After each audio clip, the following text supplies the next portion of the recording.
you're sitting in LA and you decide to move to Nashville in your 30s. It had to be not exactly an insignificant decision to make, right, Brett? I mean, you're going to go halfway No, across the country and you're not even going to be a singer. You're just going to write music for other people, which so many do.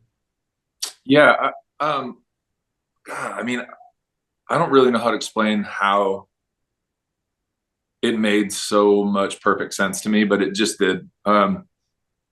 I I felt like I had beat my head against the wall in LA, and I was the lucky one in LA. Like when I say I played bars and restaurants, I had 5 residencies a week.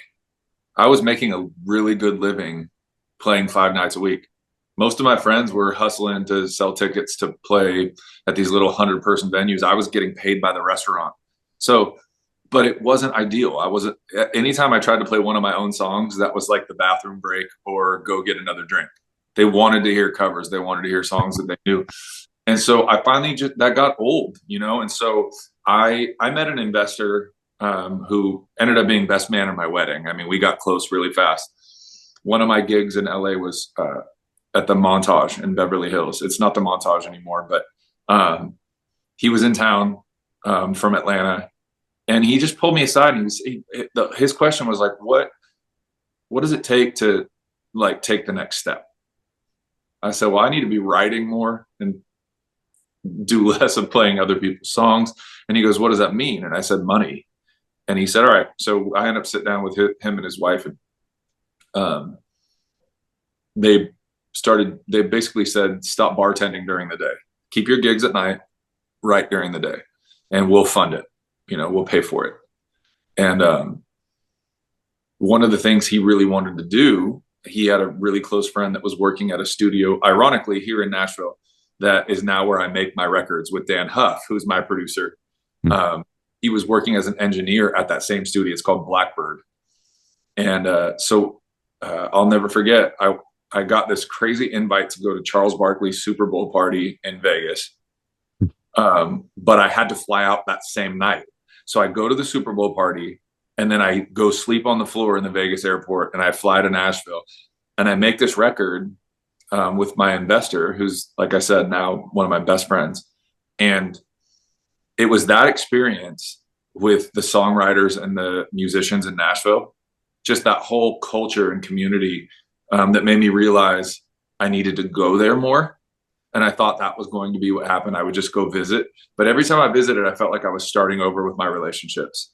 And so once I realized that, I went, you know what? This is dumb. I mean, I'm either going to stop visiting or I'm going to move there. That's the only way that I'm going to tap into this community fully. And I talked to my then girlfriend, now wife, about it. And she basically was like throwing rocks at Lassie. She was like, get out of here, you know, go, you gotta go, get out of here.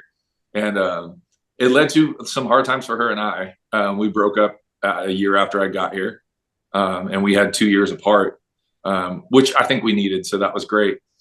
But it also allowed me to be like completely submerged in the Nashville songwriting community.